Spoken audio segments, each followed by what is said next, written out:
누구나 인생을 하면서 내 마음 안에 좀 이야기를 나누고 싶은 그런 고민들 다 있으시죠? 암요. 네. 암요. 오은영의 금쪽 상담소에서 속 시원하게 풀어드리겠습니다. 네. 오늘 상담소를 방문한 고객님은요, 베테랑 중에 베테랑이십니다. 직업도 많습니다. 네. 엄마, 아내, 그리고 라디오 DJ, 그리고 저랑 전혀 상관없는 이혼 변호사로도 활동하고 계시는 전문가님이 나오십니다. 네. 그리고 또 이분은요, 일단은 저랑 이름이 똑같아서 내적 친밀감이 있는 분이고요. 아하. 요즘 너튜브에서 사연 읽어주는 이혼 변호사로 인기몰이 중이십니다. 와. 본인을 이렇게 소개한다고 하네요. 시원시원한 변호로 야무지게 이혼시켜드립니다. 웃으면 안 되는데. 왠지 모르게 오늘 상담 정말 기대가 됩니다. 미모의 이혼 전문 변호사 두 분께서 저희 상담소를 찾아주셨는데요. 모셔보도록 할게요. 오늘의 고객님들 멘탈 케어룸으로 입장해 주세요.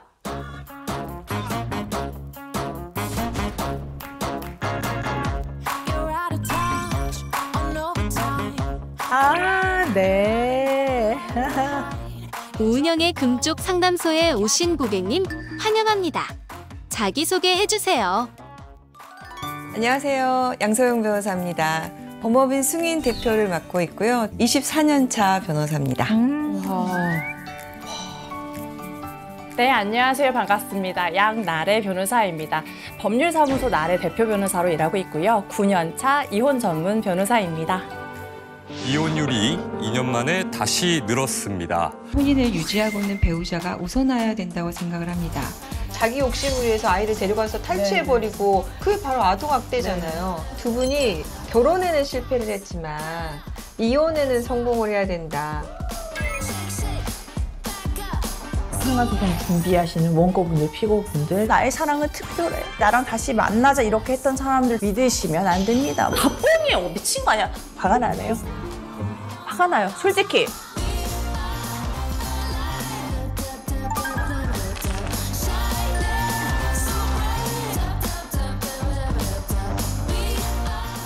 자, 일단 반갑습니다. 자, 오늘의 웰컴티는요, 결명자차인데 두 분을 위해서 제가 소소하게 삼행시를 좀 준비해봤습니다. 결명자차? 결명자로요. 예. 결정적인 순간에 명확한 증거로 자신감으로 승소하겠습니다. 오늘 위해 준비했습니다. 결명자!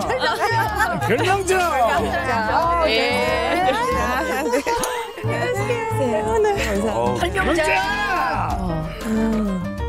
아하, 좋다. 예.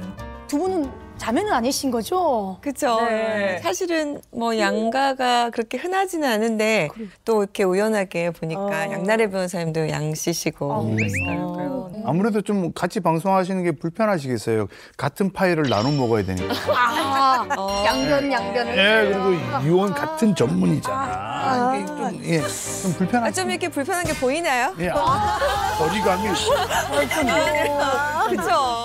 저는 이제 지는 해고 여기 이제 뜨는 해니까. 아닙니다.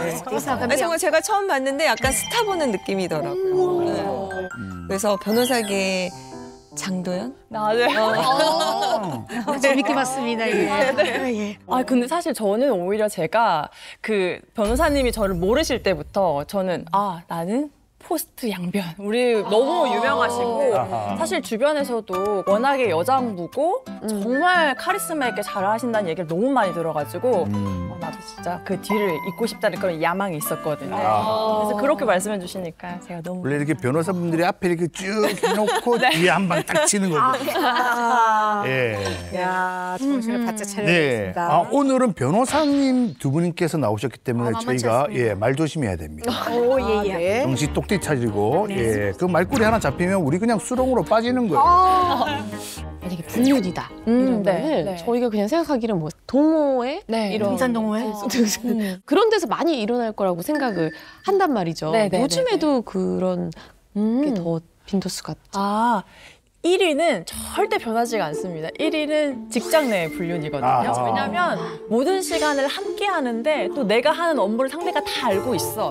그러니까 얼마나 공감대 형성하기가 좋아요. 그리고 이제 두 번째가 말씀하신 것처럼 동호회인데 매해 트렌드가 바뀌고 있다는 게 많이 느껴져요. 동호회 트렌드가. 네. 우리가 제일 많이 들고 있는 게 핸드폰이잖아요. 그러니까 접근성이 좋은 게 깨톡 많이 사용하잖아요. 그러니까 거기에 어떤 지역 모임, 3040, 도식 모임, 뭐 금지된 모임 이런 거 검색하면 금지된 모임을 왜 금지시켰는데 왜 모여?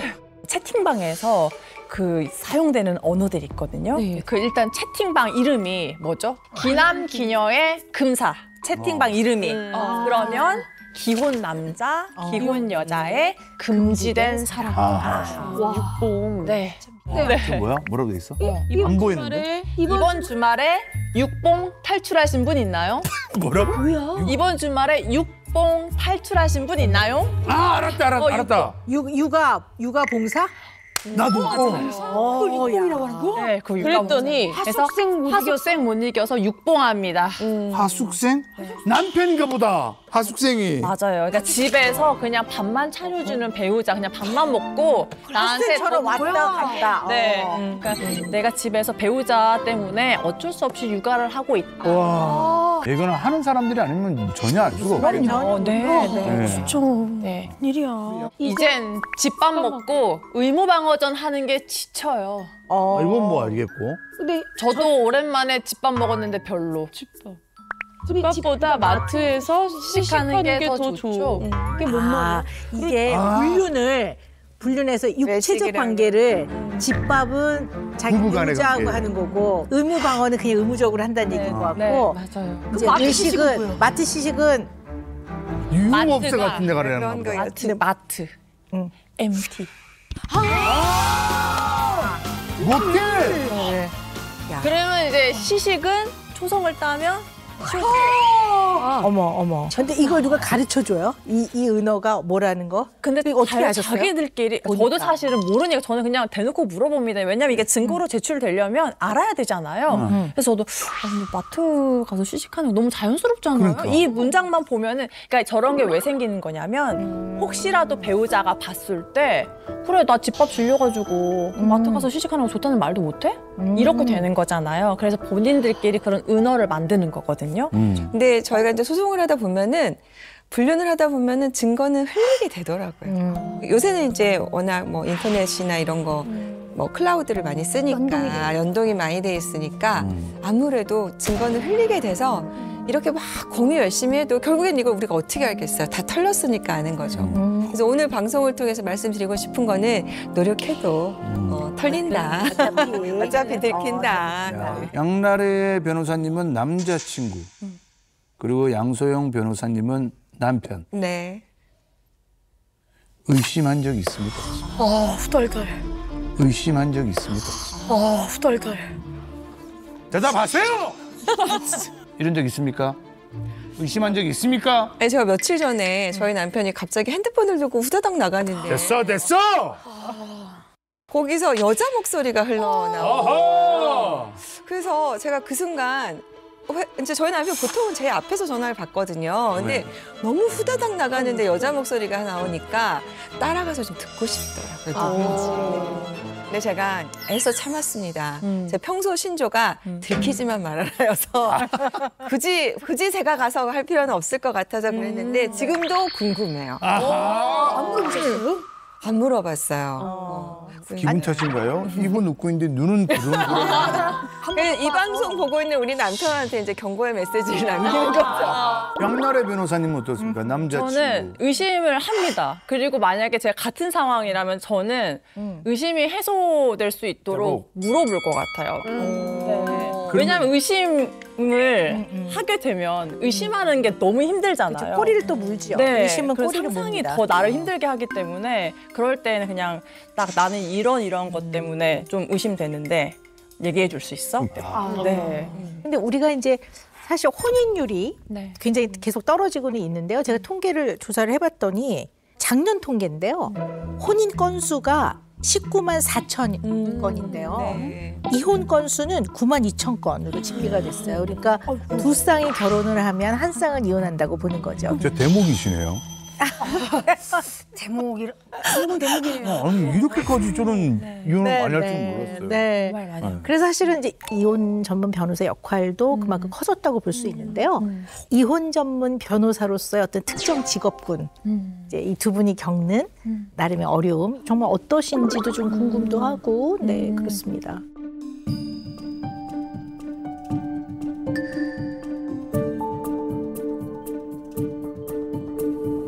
결혼식 초대받을 때가 제일 좀 난감해요. 이제 굉장히 좀 초대해 주시면 감사해서 축하하고 싶은데 거기 가서 뭐 이혼 전문 변호사다 얘기하기가 참 좀 그렇잖아요. 좋은 자리인데. 진짜 그럴 것 같아. 제가 미혼이거든요. 근데 제가 그 이혼 전문 변호사세요? 혹시 결혼하셨어요? 했을 때 저 미혼인데요. 그래서, 그치. 결혼 못하죠. 막 이렇게 말씀하시거든요. 그런 게 진짜 네. 무서울 것 같아. 그러니까 제일 힘든 시기에 있는 분들을 저희가 만나게 되잖아요. 처음부터 시작해서 끝까지 그들의 불안을 저희가 좀 감당을 해야 되는 분야입니다. 특히나 이제 뭐 밤늦게 저도 조금 충전이 필요한 시간에 그다음에 주말에 이 정도면은 본인이 해결할 수도 있을 것 같은데 꼭 물어보시는 분들이 있어요. 뭐 문을 지금 열을까요, 말까요? 그리고 저쪽에서 이런 문자 보내왔는데 제가 어떻게 답변을 해야 되나요? 막 이러면서 저희한테 분노를 막 쏟아내실 때가 있어요. 그러면 또 이 분노를 위로해드려야 되잖아요. 근데 이해가 되면서도 참 쉽지가 않더라. 그 당사자분들은 상대방 변호사를 진짜 미워하거든요. 왜냐하면 내가 너무 상대방을 싫어하니까 미워하는 마음으로 소송을 할 거 아니에요. 근데 그 사람을 도와주고 있는 같은 편이라고 생각하면 굉장히 적대적이세요. 굉장히 적대적이세요. 그래서 법원에서 재판 끝나자마자 거의 도망치듯이 그냥 법정 밖을 나가거든요. 그럴 것 같아. 사람 무서운 사람이 많잖아요, 세상에. 그리고 또 변호사를 향한 보복성으로 뭔가 하시는 경우도 간혹 있기 때문에 저도 좀 불안하거든요.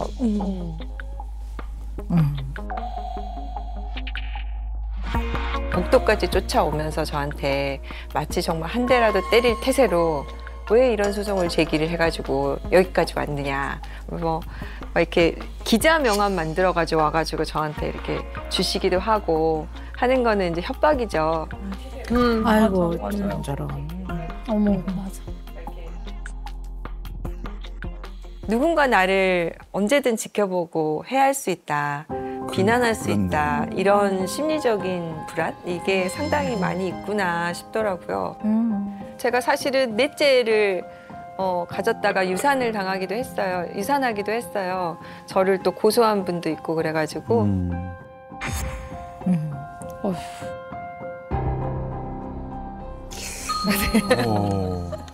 일단 두 분 인터뷰 영상을 쭉 보니까요. 이혼 전문 변호사로서 어떻게 보면 이제 배우자가 배우자를 존중해야 되는 그런 아주 중요한 가치라고 할 수 있죠.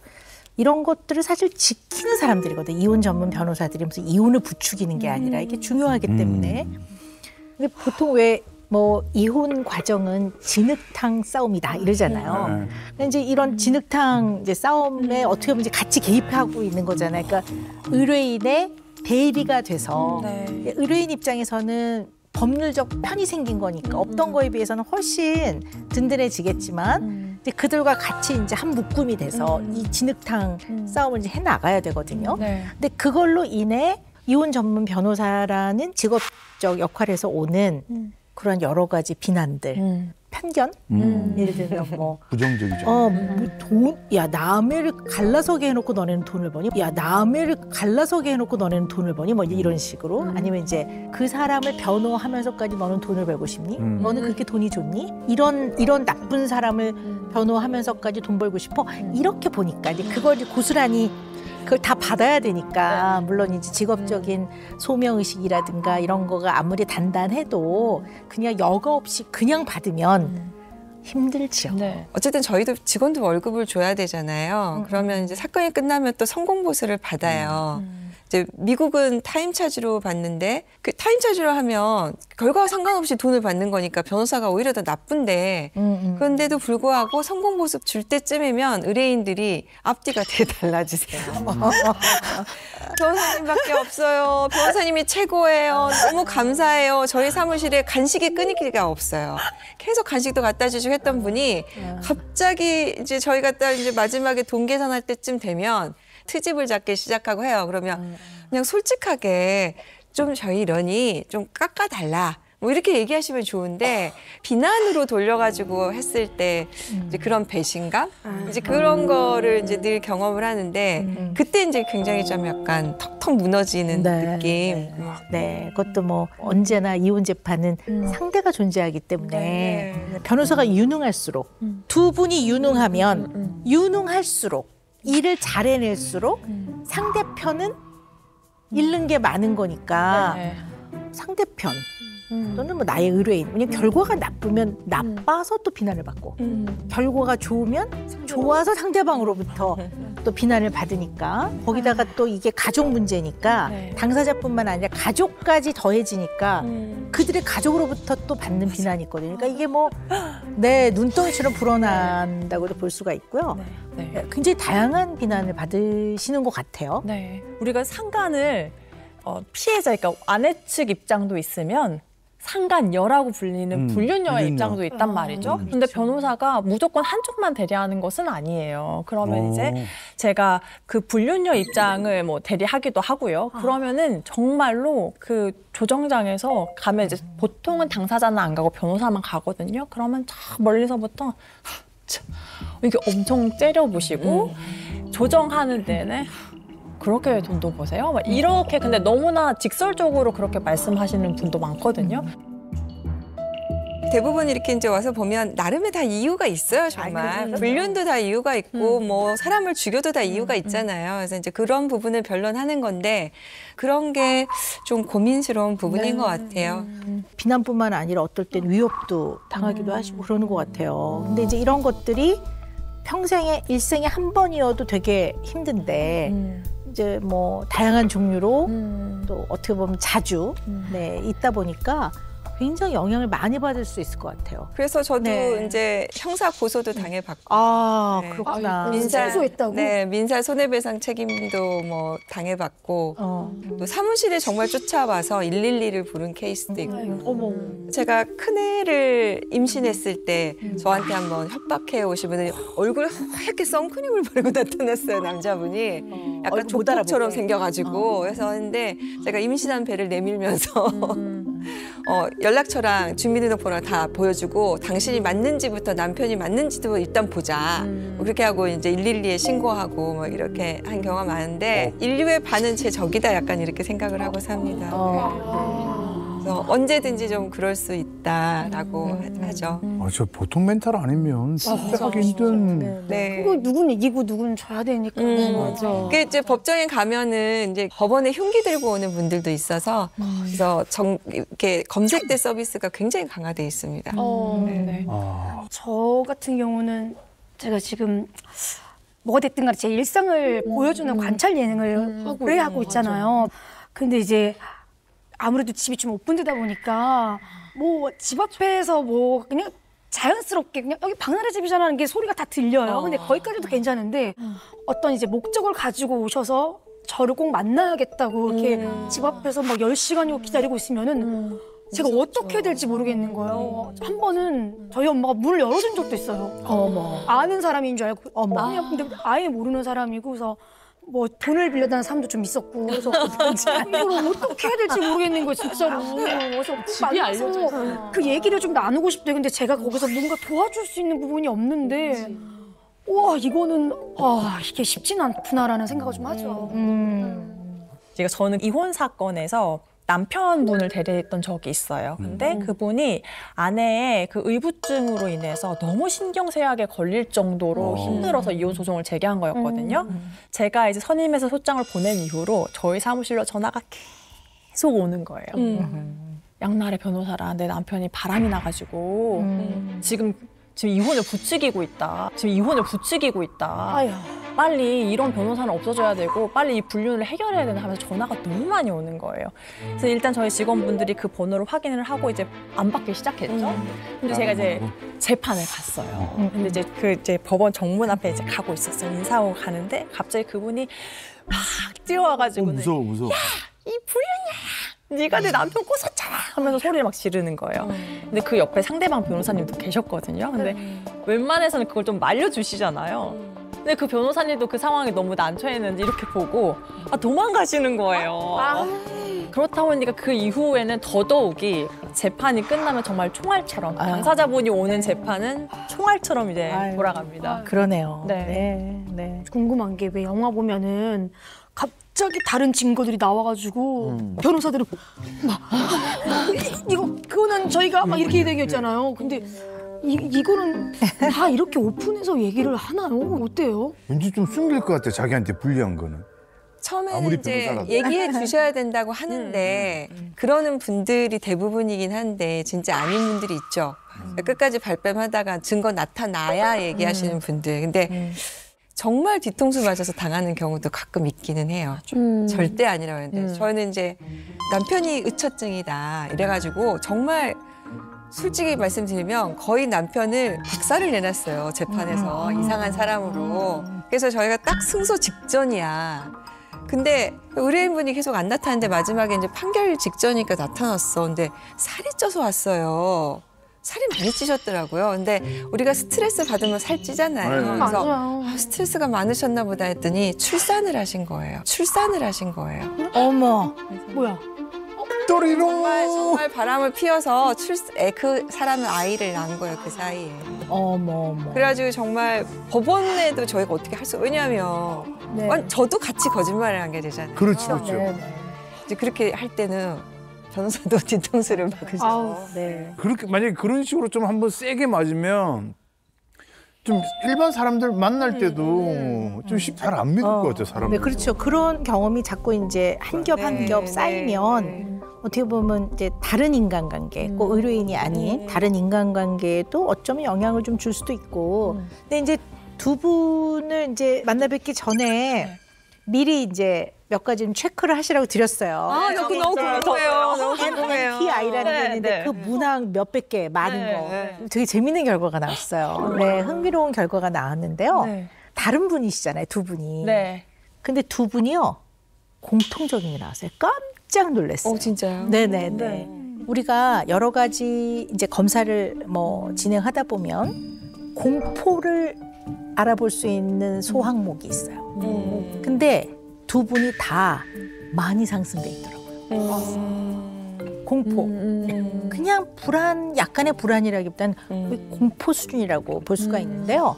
감정을 탁 건드리는 정서적 자극이라든가 아니면 이제 약간 특정 자극, 누가 문을 벌컥 열고 들어온다든가 아니면 법정에서 이름을 부르고 양소영, 양다래 이런다든가 그러면 이제 갑자기 막 두려움이 높아지면서 굉장히 영향을 많이 받을 수 있는 특성이 두 분이 아주 공통적으로 딱 드러났어요. 그래서 SNS를 사실 좀 잘 안 해요. SNS를 잘 안 하고. 그거 끊기 힘들다는 SNS. 최근에 이제 다시 이제 달리기 하는 것만 조금 올리고 있는데 그래서 위치 정보나 이런 것도 조금 저는 그나마 이제 노출 안 하려고 많이 하고. 그렇죠. 어디 있는지 아니까 무슨 활동을 하고 있는지 알 수 있으니까. 저는 누군가 저에 대해서 뭔가 이렇게 할 거에 대한 약간 공포가 실제로 좀 있는 편이고 저는 모르는 번호 잘 안 받아요.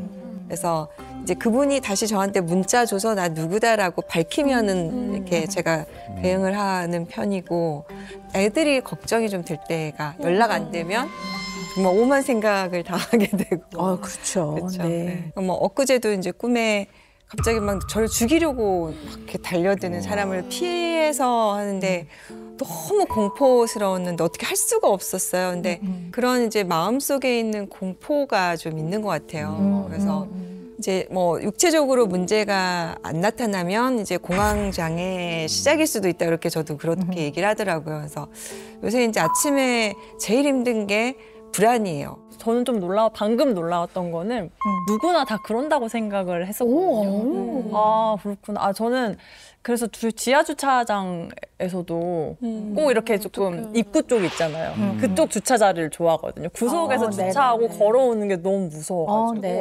그러니까 그 현관문 띠띠띠 누르는 데 있잖아요. 그쪽에 제일 가까운 데 되려고 다른 자리가 있어도 뺑글뺑글 돌아가 층 막 밑으로 내려가가지고 그쪽에 주차하기도 하고. 그러니까 의뢰인분이 이제 상담하려고 전화하기도 하는데 같은 번호로 여러 번 온다 이러면 왜 이러지? 하고 콜백 안 하거든요. 무서워가지고. 근데 저는 이게 다들 그러는 건 줄 알았어요. 근데 아니 근데 이제 이게 공포라는 거는 어떻게 보면 위기 반응이잖아요. 그러니까 공포 상황은 위기 상황이라고 생각하지 이게 안전한 상황이라고 생각 안 한단 말이에요.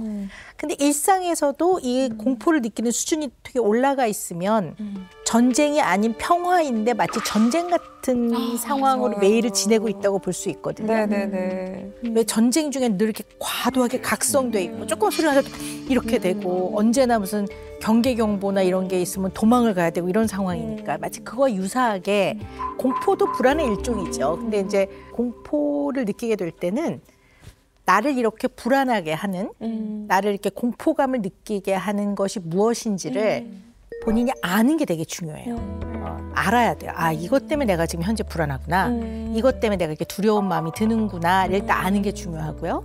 그다음에 말도 안 되는 이유로 공포가 생긴다면 이 이유는 소거하는 게 맞죠. 그냥 거기에서 압도당해서 살 수는 없는 거니까 뭔가 도움을 받든 어떤 적극적인 방법을 통해서든 이거를 좀 해소를 하고 소거를 하는 게 맞다고 보죠. 젊었을 때는 사실은 그때가 더 어려웠거든요. 지금은 그때에 비하면 인생의 큰 고비를 넘어가고 있는데 제가 왜 이렇게 지금 이 나이에 더 불안을 느끼나 하면서 이제 저를 사실은 탓하기도 해요. 근데 이게 감정적으로 오는 불안인 거는 확실하더라고요. 아니 근데 아무래도 이제 이 불륜 사건을 많이 수행을 하다 보면은 정말 말도 안 되는 충격적인 사건들도 있잖아요. 아니 이렇게 바람이 났다고 하는 사건도 있을 것 같아요. 저는 좀 충격적이었던 거는 딸이 이제 나이가 조금 많은 남자하고 좀 결혼을 했어요. 그렇다 보니까 딸은 세대 차이가 좀 나는 거예요, 남편하고. 그래가지고 이런 것도 안 맞고 저런 것도 안 맞고 맨날 티격태격하고 부부싸움을 하고 이렇게 된 거죠. 그래서 이 남편이 장모님한테 많이 하소연을 했어요. 설마 깜짝이야. 깜짝이야. 야, 벌써 장모님 나왔잖아. 왜냐면 장모님이랑은 말이 너무 잘 통하잖아요. 몇 살 차이가 안 나는구나. 몇 살 차이가 안 나죠. 왜냐면 와이프랑은 그렇게 차이가 나고 하니까. 그래서 아내하고 다툼이 있을 때마다 장모님한테 다 도와주세요. 왜 이렇게 될까요? 친딸이잖아요.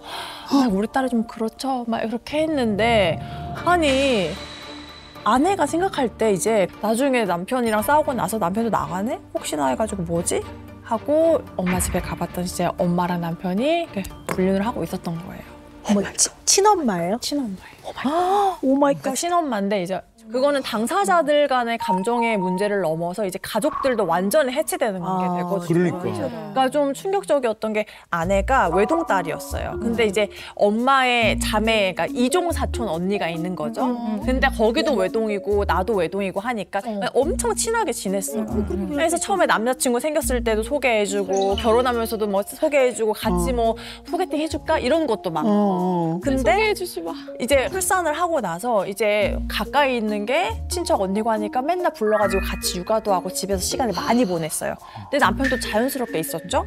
근데 이제 아내가 친척 언니가 너무 편하니까 언니 나 오늘 친구 모임 가고 싶으니까 언니가 애 좀 봐줘 하고 맡기고 나갔어요. 근데 우리가 집에 홈캠이 있잖아요. 그러니까 불안하니까 홈캠으로 이렇게 방 안을 보는데 애가 울고 자지러지고 막 하고 있는데 방 안에 아무도 없어.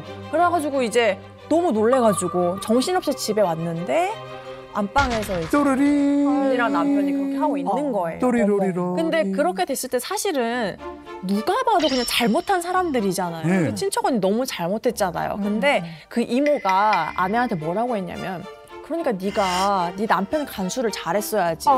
왜 둘이 놔두고 성인 남녀가 둘이 있으면 누구나 그런 본능적으로 자극을 느낄 텐데 네가 그렇게 하는 게 잘못이다 해버리니까 이제 엄마도 어떻게 언니 그럴 수가 있어? 그치, 자매들끼리 싸움이 나고. 언니 딸이 잘못했는데 그렇게 해서 그 가족은 이제 완전히 거의 그렇게 됐거든요. 그래서 너무 충격적이고 당사자분이 말할 때도 진짜 손을 덜덜덜 이렇게 떨면서 말씀하시거든요. 네. 사실은 이런 케이스들이 의외로 많이 있어요. 의외로 많아요. 말하는 게 또 너무 저희가 그것도 충격이 되죠. 성폭력도 가족 간에 제일 많거든요. 그러니까 가해자가 친인척인 경우가 많아요. 근데 이제 부정행위도 그 범주 안에 있어서 그 예를 들어서 강력 사건에서 사상자가 생겼을 때 투입되는 과학수사대라든가 아니면 이제 그런 거를 보시는 형사 내지는 경찰, 내지는 소방관 이런 분들이 굉장한 트라우마를 많이 겪어요. 네. 그래서 뭐 이런 것들을 뭐 이제 흔히 말하는 이제 외상증후군이라는 게 있잖아요. PTSD라고 하는데 이제 그거를 간접적으로 이제 겪게 되는 면들이 좀 있다고 보는 거고, 저 같은 경우는 저는 이제 아동학대 사건을 네, 그런 케이스를 많이 접하고 이제 제가 직접 다루는 사건도 있지만 그런 케이스도 있지만 그냥 아동학대 사건만 들어도 굉장히 네, 마음이 아프고 잠이 잘 안 오고 저도 좀 그런 면이 있어요. 네. 지금 보면 거기서 오는 이들의 어떤 나름의 막 분노와 이 막 적개심, 막 원망, 막 어떨 때는 막 절망스럽죠. 내가 이러려고 이 사람하고 이렇게 오래까지 살았나 뭐 이런 마음도 들 건데 네. 이거를 그럼 어떻게 하세요? 이걸 케어를 어떻게 하세요? 저는 이제 기분 나빴던 거 뭐 이런 거 다 이제 하소연하시기도 하고 뭐 밤늦게 벌어지는 일들에 대해서 뭐 하시기도 하고 네. 이유식을 뭐 해줘서 내가 챙겨서 보냈는데 그걸 그대로 안 먹이고 딴 걸 먹여서 애가 체해 갖고 왔는데 다음부터 그럼 면접 교섭을 막아달라 뭐 이제 이런 거부터 해서 저는 일단 최대한 제가 할 수 있는 선에서는 그 이야기를 많이 들어드리려고 노력을 해요. 그래야 자기의 불안함과 이 힘듦이 해소가 돼야 소송을 끝까지 완주할 수 있지, 안 그러면 중간에 포기하시는 분들도 너무 많거든요. 근데 이렇게 하다 보니 단점은 무엇이냐? 제가 조금 힘들기는 합니다. 왜냐하면 저도 이제 좋은 얘기만 듣고 싶은데 번역에 막 깨뚝깨뚝 엄청 갑자기 몰려요. 놀라서 막 깨거든요. 그러면 변호사님 제가 자려고 누웠는데 또 화병이 도졌습니다. 변호사님 제 얘기 좀 들어주세요. 저희 어떻게 제 배우자는 이럴 수 있죠? 저는 왜 이렇게 우울하죠? 불행하죠? 이렇게 하시거든요. 그래서 그런 걸 조율하려고 하지만 그럼에도 불구하고 이야기를 많이 듣는 게 이게 쉬운 일은 아니구나. 그래서 네.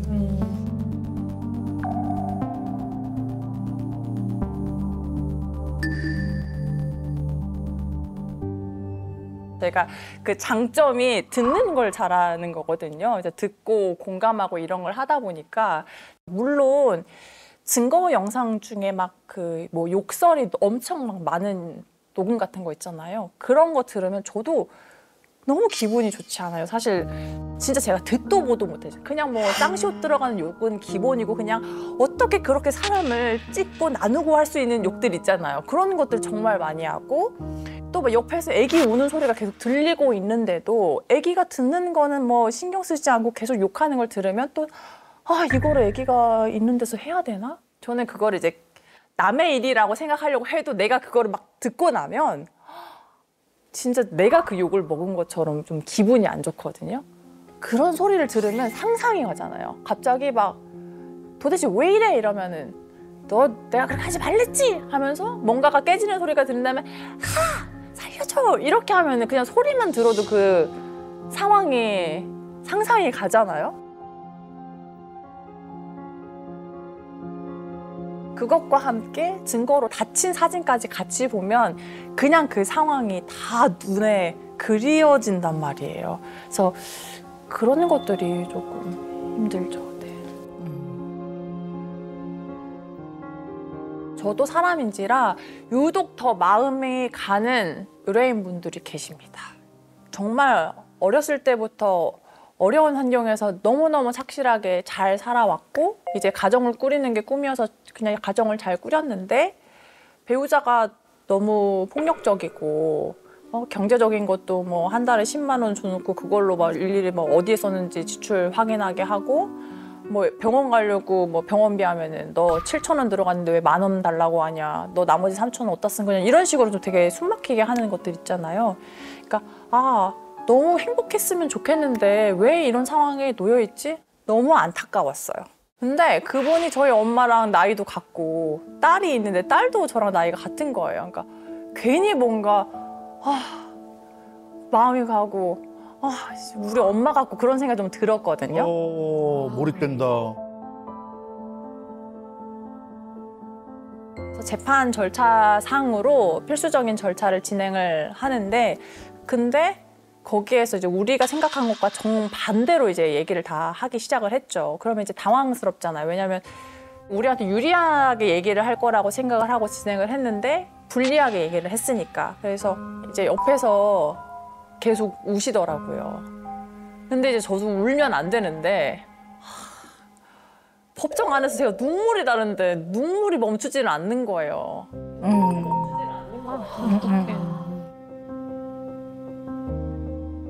이제 너무 그 상황에서 막 울고 하시는데 저 너무 이입이 돼가지고 진짜 제발 판사님께서 해주시면 저 진짜 이렇게 운 거예요, 진짜로. 그래가지고 끝나고 나서 어머님 부둥켜 안고 울고 차에 앉았는데 내가 지금 9년 차나 돼가지고 법원에서 지금 이렇게 이성적으로 해야지 울고 있다니 하면서 또 울고. 근데 너무 막 이입이 돼가지고 막 눈물이 났습니다.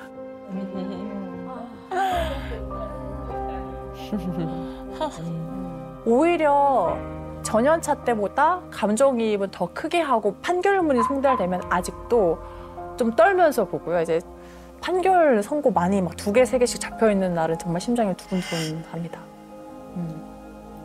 근데 저 사건이 근데 사실 이게 올해 있었던 일이거든요.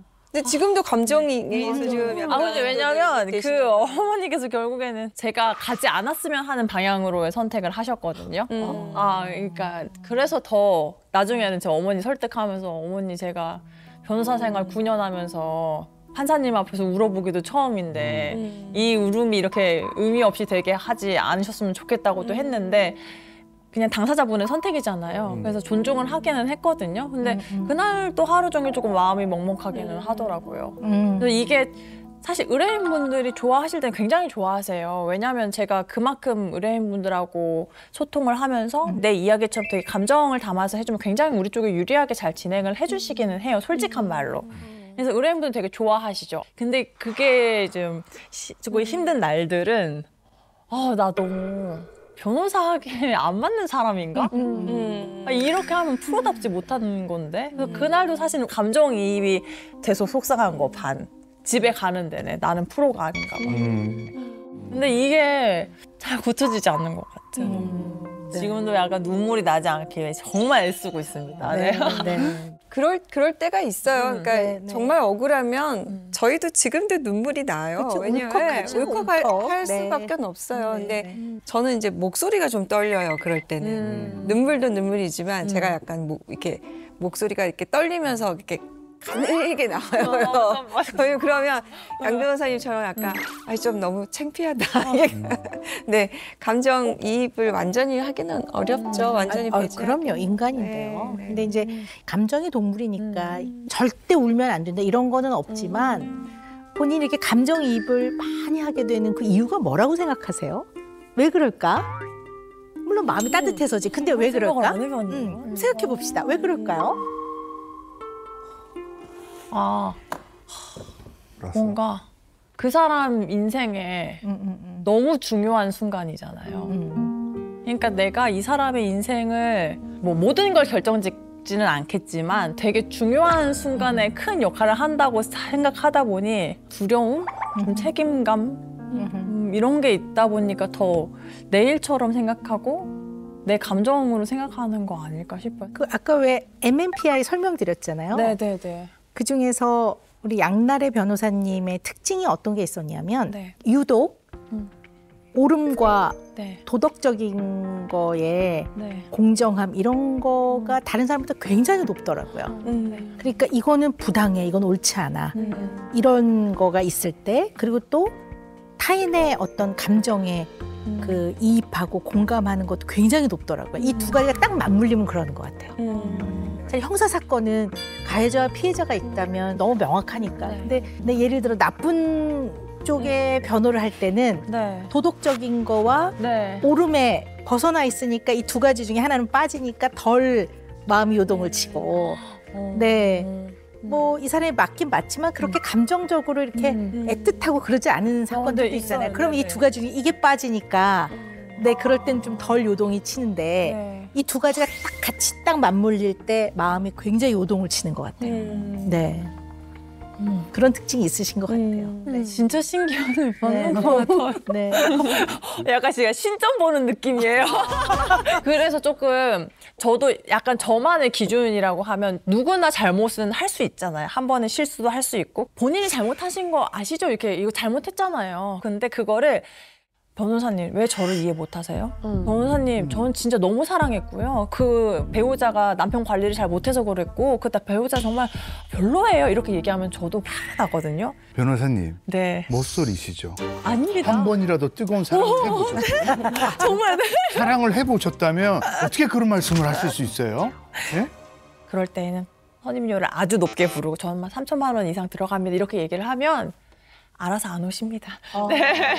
근데 이제 감정이입이 공감의 어떤 방향으로 가느냐 내지는 동정의 방향으로 가느냐 되게 다르거든요. 그래서 공감은 깊이 이해하는 거고요. 동정은 그냥 불쌍하게만 여기는 거기 때문에 이거 되게 구별을 해야 되거든요. 이게 깊은 공감을 할 때는 이해하지만 또 한편에 내가 이것을 어떻게 도와야 되는지를 같이 생각하니까요. 이게 되게 중요하거든요. 그래서 저는 진짜 오늘 오 박사님 뵈면 꼭 여쭤보고 싶었거든요. 정말 누구보다도 깊은 속 이야기, 어떤 게 힘들고 뭐 고통스럽고 이런 얘기를 굉장히 많이 들으시고 어떻게 그걸 소화해내시고 내 마음을 지키시는지가 저는 그게 가장 궁금합니다. 그래서 네. 저도 뭐 굉장히 연차가 오래된 정신과 의사잖아요. 정신과 의사가 트레이닝을 훈련을 받는 과정에서 나라는 사람의 자아를 어떻게 보면 스플리팅 딱 나눠요. 그래서 한쪽 면은 이 사람의 마음으로 훅 들어가요. 또 한편에 나는 아주 객관적으로 이 사람을 어떻게 도울 것이냐, 의사로서 어떻게 도울 것이냐를 보거든요. 그러니까 아주 쉬운 예를 들자면 자살하겠다고 농약을 마시고 왔어요. 그럼 이 사람의 처지가 너무 안 됐고 불쌍한 경우도 있거든요. 너무 안타깝고. 그런다고 울면 이 사람 처치를 못 하잖아요. 그래서 어떨 때는 굉장히 냉정해 보이지만 그 냉정함 안에는 이 사람을 어떻게 돕는 것이 가장 최선을 다해서 도울 것인가에 대한 생각을 늘 하고 있거든요. 또 한편에 내가 이것을 어떻게 도와야 되는지를 같이 생각하니까요. 이게 되게 중요하거든요. 그래서 아까 말씀드렸다시피 약간 요동친다. 내 마음이 좀 많이 요동쳐졌다 그럴 때는 약간 한 발 물러서서 그거를 좀 잘 바라봐 보는 거.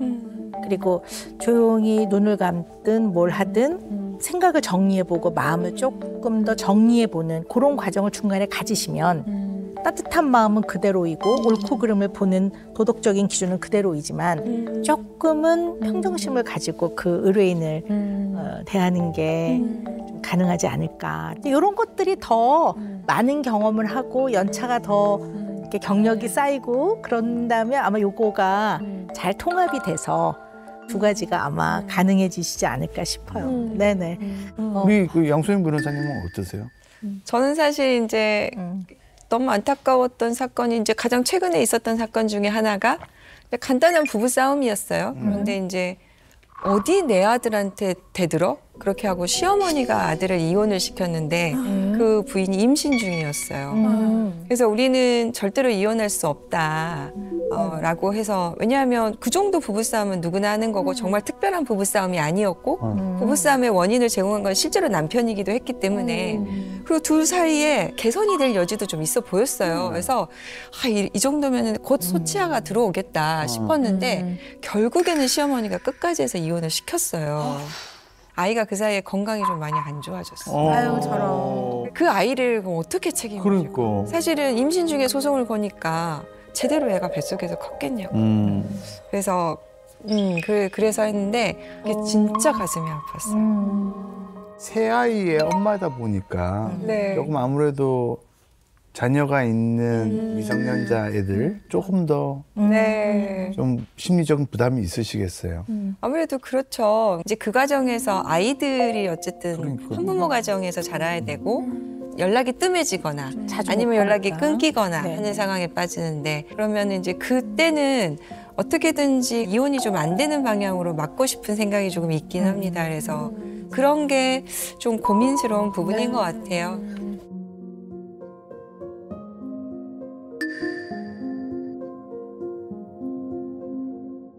이혼은 완전한 인생의 새로운 선택이잖아요. 제가 어쨌든 이혼 소송을 해서 그렇게 이제 이후에 가정이 잘 살아야 되잖아요.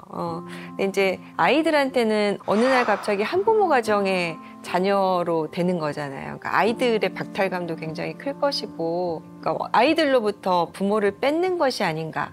그런 선택을 같이 하고 결론을 내야 되는 과정이기 때문에 사실 좀 제 마음 안에 약간의 부채의식 같은 게 있어요.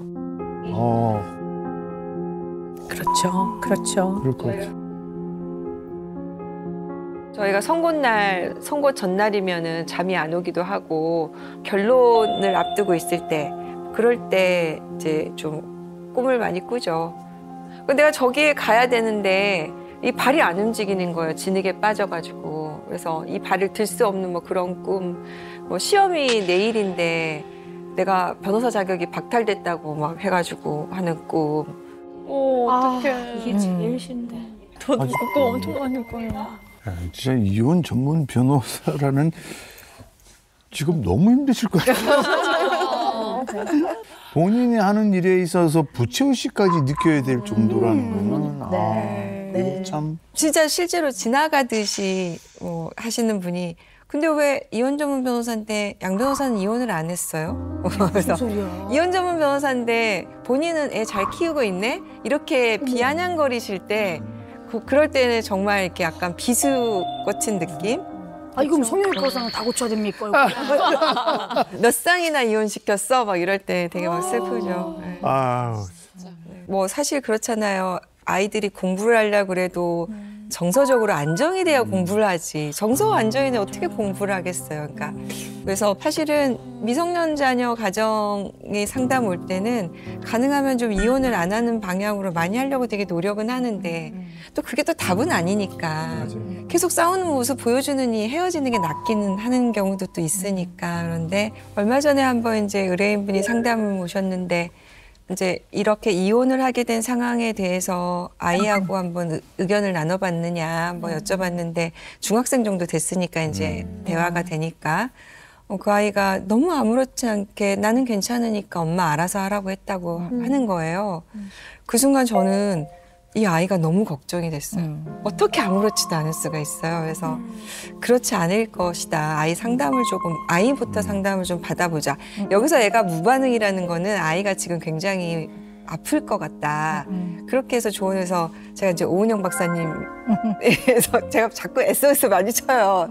박사님한테 이 아이 좀 봐달라고 하는데 그렇게 됐을 때가 정말 저도 막 이렇게 슬픔이 막 느껴져요. 아이의 슬픔이. 얼마나 힘들었으면 그렇죠. 힘들다는 얘기도 안 할까. 막 이렇게 그럴 때. 네. 그래서 아주 심한 폭력, 가정폭력이나 아동학대의 경우라면 또 좀 그럴 수 있다고 보지만 그런 거를 제외하고 일반적인 상황에서는 그게 어떻게 아무렇지 않을 수는 없죠. 네. 실제로 뭐 사건 이후에 좀 더 어려워진 분들 보면 더 마음이 아프다고 했는데 뭐 그런 경우가 왕왕 있으신가 봐요. 실제로 이제 이혼 이후에 이제 특히 이제 뭐 어느 정도 재산 분할을 해서 가져가는 경우가 있지만 그걸로 애들 다 키우기 충분한 경우는 거의 없어요. 특히 이제 애들이 어리면 부부 자체도 둘이 이제 막 일어서는 단계잖아요. 그러니까 극빈자층으로 전락하는 경우가 사실은 대부분이죠. 극빈자층으로 전락하는 경우가 사실은 대부분이죠. 그래서 이제 양육비 이슈가 저는 이제 아동의 생존권이라 생각을 하는 게 굉장히 중요한 인식이고 저는 그래서 이제 뭐 안 맞는 사건이 있어요. 양육비를 안 주고 싶어하는 사건. 저는 이제 그거는 제가 제 철학하고 맞지 않아서 이제 양육비 관련해서는 저는 이제 절대 안 맞는 걸 원칙으로 하고 사건 진행하면서도 양육비 안 준다는 부분에 대해서는 이제 거기에 대해서 저희 의뢰인도 좀 많이 혼내기도 하고 그런데 또 면접 교섭을 안 하는 거는 저는 아동학대라 생각을 해요. 면접 교섭은 부모의 권리가 아니라 아이의 권리인데 권리인데. 아이가 부모를 볼 수 있는 권리인데 저희가 이제 뉴스에 나오면 이혼 가정 아이들이 뭐 새로 재혼 가정에서 아동학대를 당해서 사망했다 그러는데 그 얘기를 들어가 보면 이혼한 그 비양육자가 애를 한 번도 안 보러 오는 경우가 대부분이에요.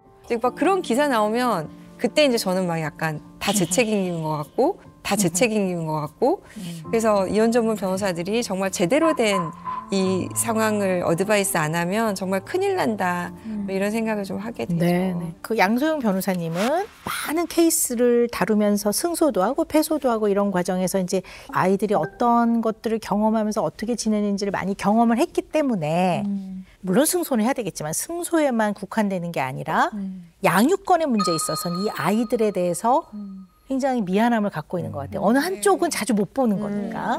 그러니까 이 아이들에 대한 어떻게 보면 부채의식이라고 표현을 하는데요. 이제 그게 어떤 의미인지는 잘 알겠고요. 그래서 그 양육비 지급 그 칸나 서포터즈를 아마 그걸 이제 만들어서 열심히 이제 하고 있는 걸 제가 알고 있거든요. 네. 그런 의미도 사실은 있나요? 그게 이제 저를 위한 것 같아요. 어떻게 보면 제 부채의식을 해결하기 위해서 마음의 짐을 좀 덜어놓기 위해서. 그래서 이제 그 과정에서 이제 조금 도움이 됐다는 소식을 전해 오시면 저희도 이제 그걸로 되게 보람을 느끼고 그 가정에서 이제 잘 지내는 모습 보면서 이제 그게 저도 좀 다행이다 싶죠. 근데 이제 저는 그거는 본인을 위해서가 아니라 아이들을 위해서 나서야 된다고 생각을 하고 그렇게 빚을 갖고 있습니다. 근데 아까 왜 우리 양소영 변호사가 뭐라고 얘기했냐면 그 공포, 그 두려움이 예전보다 지금은 훨씬 상황이 나아졌음에도 불구하고 더 편안해졌음에도 불구하고 그 요즘 더 심해졌다고 얘기하셨잖아요. 네, 젊었을 때는 사실은 그때가 더 어려웠거든요. 지금은 그때에 비하면 인생의 큰 고비를 넘어가고 있는데 제가 왜 이렇게 지금 이 나이에 더 불안을 느끼나 하면서 이제 저를 사실은 탓하기도 해요. 조금은 알 수 있을 것 같아요. 조금은. 근데 이게 이혼은 누가 좀 더 잘못했는가가 있지만 양육권을 정하는 데 있어서 아이의 입장에서는 누가 더 잘했건 못했건이 없거든요. 왜냐 아이 입장에서는 엄마 아빠니까. 근데 어느 쪽이든 한쪽으로 양육권이 결정이 되잖아요. 이 양육비 지급을 안 하는 뻔히 돈을 벌고 있으면서도 양육비 지급을 안 하는 비양육권 배드파더스라고 해서 많이 하죠. 배드마더도 있겠죠. 배드마더도 있고. 배드파더, 배드마더는 이 옳고 그름에서 봤을 때는 명확한 거거든요. 그러니까 그건 명확한 거니까 이 일에 좀 전념을 하는 것 자체가 되게 마음이 편안한 것 같아요. 그건 어떻게 보면 부채가 없죠. 이 일은 옳은 일이니까. 근데 이 배드파더나 배드마더가 이걸 순순히 잘 받아들이면 배드파더, 배드마더가 안 되죠. 그럼 어떻게 보면 이혼 소송에서 오는 비난보다 더 큰 비난이 올 수 있거든요. 그래서 가치 있고 의미 있는 일을 하면서도 공포나 두려움은 또 한편은 더 커졌을 것 같아요. 제가 양육비 얘기만 하면 댓글이 엄청 달려요. 돈 없는데 왜 줘야 되냐. 나도 힘들다. 오히려 그 얘기하면 댓글이 훨씬 더 많이 달리고 그분들이 막 거기에 대해서 많이 이제 하시죠. 비난을 하시죠. 절대 댓글 안 보려고 해요. 그럼에도 불구하고 또 본 사람이 얘기해줘. 댓글에 뭐 달렸다고 얘기 안 해주면서 그런 게 좀 있는 것 같아요. 그러면 변호사님이 그 미성년 자녀가 있는 가정이 이제 이혼을 준비할 때 가장 어렵다고 하셨는데 그때 가장 고려하거나 신경 쓰는 건 어떤 거예요? 가장 저희가 제일 많이 부탁드리는 거는 배우자에 대해서 비난하지 않는 거. 아이들 그리고 재판에 관여시키지 않는 거. 그래서 아주 우연찮게 애가 이제 뭐 알아버리거나 뭐 한 경우는 어쩔 수가 없어요. 이제 그리고 이제 부부 싸움이 아마 있는 데서 했으니까. 그런데 그걸 이제 아이를 통해서 뭐 증언을 하거나 하게 하거나 관여하거나 하는 거는 이제 절대 못하게. 법원에서도 그걸 교육을 많이 시킵니다. 부모 교육이라고 해서 이제 양육할 때 그 배우자에 대해서 비난하지 않을 것, 그리고 버렸다고 얘기하지 않을 것, 이런 것들 교육을 시켜요. 그리고 면접교섭에 이제 협조하지 않는 부모는 저는 양육권을 가질 자격이 없다, 이렇게까지 제가 강하게 얘기를 하거든요. 그래서 면접교섭을 방해하지 않도록 하고 이런 부분을 제일 많이 합니다. 어떻게 보면 이제 아이 입장에서는 부모는 나의 뿌리이자 나의 살과 피잖아요. 나의 가장 기본 시작인데 그리고 양쪽 동아줄이거든요. 한쪽 왼쪽 동아줄, 오른쪽 동아줄. 근데 한쪽에서 야, 왼쪽 동아줄은 썩은 동아줄이야. 그리고 또 이쪽에서는 야, 오른쪽 동아줄은 썩은 동아줄이야. 이 소리를 계속 듣는다고 생각을 해보세요. 그러면 동아줄을 놓치면 밑으로 뚝 떨어지는 건데 그럼 얼마나 위기를 느껴요? 그러면 굉장히 상처를 많이 받아요. 맞아요. 그럼 어쨌든 이혼을 하는 엄마 아빠라 하더라도 본인의 사랑하는 자녀가 이런 영향을 받기를 바라고 원하는 사람은 아무도 없을 거라고 봐요. 그러니까 이걸 좀 한번 좀 생각해 보셨으면 그냥 그 부탁을 드리는 거죠. 네. 저는 그냥 이 방송을 보는 모든 이혼을 하시는 부모님들 이거는 꼭 지켜주셨으면 좋겠다 하는 게 너무 아이를 사랑하는 마음의 양육권을 원하는 거잖아요, 서로. 그거는 정말 아이를 사랑하기 때문이거든요. 근데 내가 이 아이를 데리고 오고 싶다는 그 마음이 사랑하는 마음을 뛰어넘어서 이제 내가 확보하려면 어찌됐든 일방 배우자하고 좀 거리를 두게 하고 싶은 거예요. 그러니까 계속 야, 니네 엄마가 아빠가 생활비를 줬는데 니네들을 위해서 쓴 건 얼마고 다 네 엄마 사고 싶은 거 샀다? 이런 얘기를 막 주입식으로 하는 거예요. 그러면 애기는 일단 상황상 엄마 아빠가 사이가 안 좋은 걸 알아. 그리고 누군가를 하나를 선택해야 돼. 근데 이렇게 얘기를 하니까 그러면 아빠가 더 힘이 센가 보다, 우리 집에서. 그러면서 자기가 엄마랑 있을 때는 엄마를 원하고 너무 좋아하면서도 엄마 아빠가 같이 있으면은 엄마를 꼭 싫어하는 것처럼 그렇게 만들어진 행동을 하거든요. 근데 이제 너무 부부가 치열하게 이렇게 양육권을 원하면요, 양육권 가져가려고 하루 종일 게임만 시켜준다는 거예요. 애들이 호감 얻으려고. 나랑 살면 게임 계속 할 수 있어. 엄마는 그동안 양육을 위해서 게임도 안 시키고 되도록 미디어도 안 보여주고 했는데 진짜 무서워. 계속 TV 보여주고 게임만 시키고. 변호사님, 그래서 지금 요즘 애들이 하는 말이 엄마랑 살기 싫대요. 아빠랑만 산대요. 이렇게 돼버리면 저도 너무 답답한 거예요. 그래서 정말 이 방송을 보고 계신다면 정말 애기를 생각해서 그러면 안 되는데 애기를 위한 게 아니다. 그렇지. 저 정말 말하고 싶은 상대방들이 정말 많거든요. 이 방송을 통해서 간접적으로나마 좀 아셨으면 좋겠어요. 그건 절대 아이를 위한 게 아니에요. 그렇죠. 네. 두 분은 본인들의 직업적 역할을 굉장히 성실하게 최선을 다해서 유능하게 해내시는 거거든요. 근데 그걸로 인해 받지 말아야 되는 그런 여러 가지 비난들. 근데 이제 이런 것들이 뭐 예민해지기도 하고 불안해지기도 하고 또 이런 불안이 좀 오래되면 약간 이제 불안이 만성화되면서 그냥 삶이 되는 거죠. 네. 그럼 이렇게 확 위기라고 생각이 되면 우리 몸에서는 스트레스 호르몬이 코티졸이 확 나와요. 왜냐면 이게 대응하기 위해서 이 위기와 스트레스 상황을 대응하기 위해서 코티졸이 쫙 나오는데 이 코티졸이 대뇌의 감정을 느끼는 가장 연한 부분을 타격을 줘요. 그래서 약간 감정이 좀 둔마되고 뭐 희노애락을 이렇게 잘 못 느낀다든가 아니면 뭐 작은 스트레스에 너무 과하게 반응한다든가 이럴 수 있거든요. 그러니까 공포라는 그 수위를 평소에 조금 낮춰주는 거지, 김을 빼준다고 하는데 낮춰주는 게 필요한데요. 이렇게 불안이나 공포를 낮추는 데에는 자기 효능감이 되게 중요해요. 내가 이 직업적 역할을 하는 가장 중요한 이유는 무엇일까? 라는 어떤 개인의 가치관과 철학의 정립이 되게 중요한 것 같아요. 이게 있어야 너무 공포스러울 때는 다시 한번 내 자신의 마음을 진정하면서 내가 이 일을 왜 하는지 나의 인생에서 왜 중요한지 이런 거에 대한 생각을 다시 한번 정리해보는 과정, 이런 것들이 꼭 필요하실 거예요. 아니면 너무 소모가 많이 되는 직업이니까. 네. 이혼 전문 변호사가 아닌 인간 양소영, 인간 양나래로 네, 그냥 인간 본연의 모습으로 지내는 시간이 꼭 필요할 것 같아요. 제가 드리는 은영 매직은요. 내 자신을 좀 돌보고 변호하십시오라는 게 오늘의 은영 매직입니다. 네. 변호사님 상담 받아보셨는데 소감 어떻습니까? 늘 다른 사람의 얘기를 듣고 조언하는 역할을 주로 이렇게 하다 보니까 가끔은 제 입을 꼬매고 싶을 때도 있어요. 내가 또 잔소리를 했구나. 그런데 이제 오늘은 제가 정말 마음껏 제 얘기를 하고 또 조언을 받을 수 있는 자리여서 너무 감사하고요.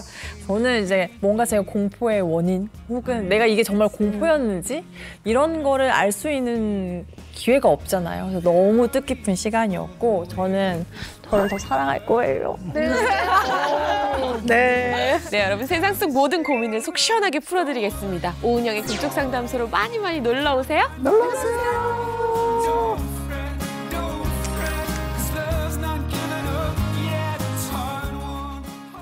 설채연 수의사입니다. 강아지, 김명철입니다. 고양이. 개 대 고양이. 강아지가 똑똑하지. 원래 이게 고양이가 진짜 천재인데 집에서만 천재과라서 우리 수능 집에서 보진 않잖아. 이 안락사를 결정하게 될 때 환자와 직접적인 대화를 할 수 없다는 게 가장 힘들죠. 얘한테 물어보지 않았잖아요. 너 아파도 가족들이랑 계속 같이 있고 싶니? 이게 과연 최선일까? 판단을 수의사가 해야 된다는 거, 도덕적 어떤 딜레마에 빠지는 거죠. 저의 첫째 고양이 아톰에게 제가 마지막에 안락사를 하는 상황까지 죄책감이 제일 큰 것 같아요. 좀 술에 의존하는 시간들도 있었고 자해를 했던 적도 있긴 해요. 케어하지 못했다라는 거, 보호하지 못했다라는 요 두 가지 어떤 키워드 이런 거를 조금 더 면밀히 탐색을 해볼 필요는 있을 것 같아요. 제 스스로에 대한 무언가가 있는 걸까요? 즐겨봐 너의 세상 플레이 더 넥스트 채널 A.